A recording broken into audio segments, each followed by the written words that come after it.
محبت اعتبار کا نام ہوتا ہے، جب اعتبار ہی نہیں تو محبت کیسی؟ مرد ہمیشہ اس عورت سے محبت کرتا ہے جو حقیقت میں محبت کے قابل نہیں ہوتی۔ کون کہتا ہے کہ محبت برباد کرتی ہے؟ کوئی کرنے والا ہو تو دنیا یاد کرتی ہے۔ مرد ہو یا عورت، اگر ہوس کے راستے پر چلنے لگیں تو ان کی منزل کوئی ایک شخص نہیں ہوتا۔ عورت کو بد کردار کہنے والا مرد جب رات کو ہوس پوری کرنے اترتا ہے تو وہی عورت کو پاؤں تک چومتا ہے۔ ہمارے معاشرے کا تربیت دیکھیں، حرام معشوقہ کے لیے شاعری اور حلال بیوی پر لطیفے لکھے جاتے ہیں۔ کوئی بھی انسان اتنا خوبصورت نہیں ہوتا جتنا اس کو اس کا چاہنے والا بنا دیتا ہے۔ اگر عورت اپنی دو باتوں پر دھیان دینے لگے تو مرد کو عشق کی بیماری لگنا شروع ہو جاتی ہے، اپنے مستقبل اور خوبصورتی پر۔ دھوکہ دینے کے 1000 طریقے ہیں، لیکن سب سے گھٹیا طریقہ محبت و ہمدردی کا دکھاوا کرنا ہے۔ نکاح کر کے ساتھ لے جانے والا ناپسندیدہ مرد منہ کالا کر کے چھوڑ جانے والے محبوب سے لاکھ درجے بہتر ہے۔ کبھی بھی کسی کو مکمل میسر نہ آؤ، یقین کرو ذلیل ہو جاؤ گے۔ اور بے شک خدا کا فرمان ہے کہ میں تمہیں اس چیز سے محروم کر دوں گا جس کی تم قدر نہیں کرو گے۔ پہلے لوگ شادیاں نہیں خوشیاں کرتے تھے، اب لوگ شادیاں نہیں ایگریمنٹ کرتے ہیں۔ مرد کا ایک بڑا مسئلہ یہ بھی ہے کہ اسے دوست کے روپ میں ایک لبرل عورت چاہیے اور بیوی کے روپ میں ایک مذہبی عورت۔ اچھے لوگ ان روشنیوں کے ماند ہوتے ہیں جو فاصلوں کو کم تو نہیں کر سکتے مگر منزل کو ضرور آسان بنا دیتے ہیں۔ عورت جب بغاوت پہ اتر آئے تو اس سے بہتر بغاوت کوئی بھی نہیں کر سکتا۔ لفظ محبت عزت مانگتا ہے، عزت کیجئے محبت بھی ہو جائے گی۔ بعض اوقات محبتیں ہمارا دامن بھرنے کے بجائے ہمیں خالی کر جاتی ہیں۔ عورت سے محبت کرنا مرد کی سرشت میں ہے، ہاں مگر اس کی عزت کرنا اعلیٰ ظرفوں کا شیوا ہے۔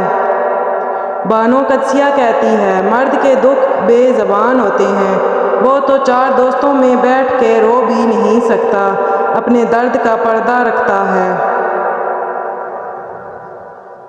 انسان بہت خود غرض ہے، پسند کرے تو برائی نہیں دیکھتا، نفرت کرے تو اچھائی نہیں دیکھتا۔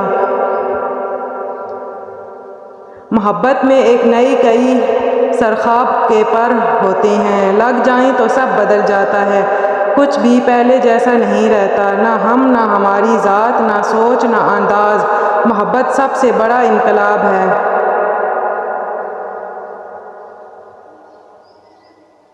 ہمارے معاشرے میں احترام اتنا ناپیدا ہو چکا ہے کہ اگر کسی بندے کو خاتون کا احترام کرتے دیکھ لیں تو لوگ سمجھتے ہیں ٹھڑک جا رہا ہے۔ نزدیک سے آنے والی آوازوں میں سے قریب ترین آواز ضمیر کی ہوتی ہے جو کہ بہت کم لوگوں کو سنائی دیتی ہے۔ بہت جلدی سیکھ لیتی ہوں زندگی کا سبق، عام سی لڑکی ہوں، ہر بات پہ ضد نہیں کرتی۔ اپنی بیوی کا تہہ دل سے شکریہ ادا کریں کیونکہ وہ موت کی دیواروں سے گزر کر آپ کو اپنا شوہر بناتی ہے۔ اپنوں کو وقت دیجیے، تاج محل دنیا نے دیکھا تھا، ممتاز نے نہیں۔ کبھی کبھی اپنی گریبان میں بھی یہ جھانک کر دیکھ لیا کرو، اپنی اوقات کا پتہ چل جاتا ہے۔ کسی کے اعتماد کو اتنی ٹھیس نہ پہنچاؤ کہ دوبارہ میل جول اور سلام دعا کے قابل بھی نہ رہو۔ کبھی کبھی انسان اپنی ذات سے اس حد تک بیزار ہو جاتا ہے کہ دل کرتا ہے کسی کونے میں بیٹھ کر خود کے سامنے ہی ہاتھ جوڑ لیے جائیں۔ اگر آپ اپنے من پسند انسان کے ساتھ ایک طویل عرصے تک بنا دل دکھے گزارنا چاہتے ہیں تو آپ اسے کبھی یہ مت کہنا کہ مجھے تم سے محبت ہے۔ جو سہ رہا ہوتا ہے وہی جانتا ہے کہ وہ کس قدر اذیت میں ہے، باقی قیاس تو صرف سید ہی کر سکتے ہیں۔ انسان ہمیشہ سخت مزاج اس وقت ہوتا ہے جب لوگ اس کے نرم مزاج سے ناجائز فائدہ اٹھا کر اسے تنگ کر دیتے ہیں۔ کم ظرف اور بے ضمیر لوگوں کا ہی یہ طریقہ ہوتا ہے کہ وہ پہلے دوسروں کو اپنا ہونے کا احساس کرواتے ہیں اور پھر بعد میں جب وہی لوگ ان کی موجودگی میں محبت اور فکر کے عادی بن جاتے ہیں تو انہیں چھوڑ دیتے ہیں۔ جہاں پر باتیں دلوں کو زخمی کرنے لگ جائیں وہاں باتیں ختم کر دینی چاہیے۔ جس عورت یا مرد کا نام ایس سے شروع ہوتا ہے وہ عورت یا مرد زندگی میں کچھ بھی کر سکتے ہیں، ان کے لیے کچھ بھی مشکل نہیں۔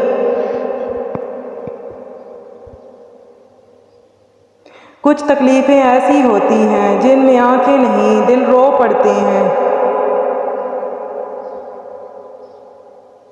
جنہیں چن لیا جائے ان پہ تبصرے نہیں کیے جاتے، ان کا تو بس پھر احترام کیا جاتا ہے۔ جن کو اپنے وعدوں اور محبت کا قیاس ہوتا ہے وہ بن کہے ہر جگہ ساتھ دینے کو موجود ہوتے ہیں، ایسے ہی لوگ دلوں میں آباد ہوتے ہیں اور یہ ایسے ہی لوگ ہیں جن کے لیے جان تک دی جا سکتی ہے۔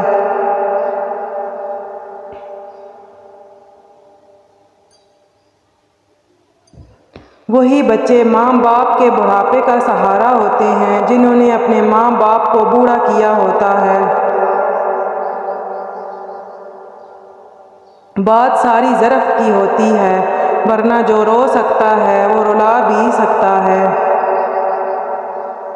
اس مرد کے دل میں دوسری عورت ضرور ہوتی ہے اور عورت کو شک تک نہیں ہوتا جو عورت کو ہر بار کہتا ہے کہ مجھے تم جیسی بہت مل جائیں گی۔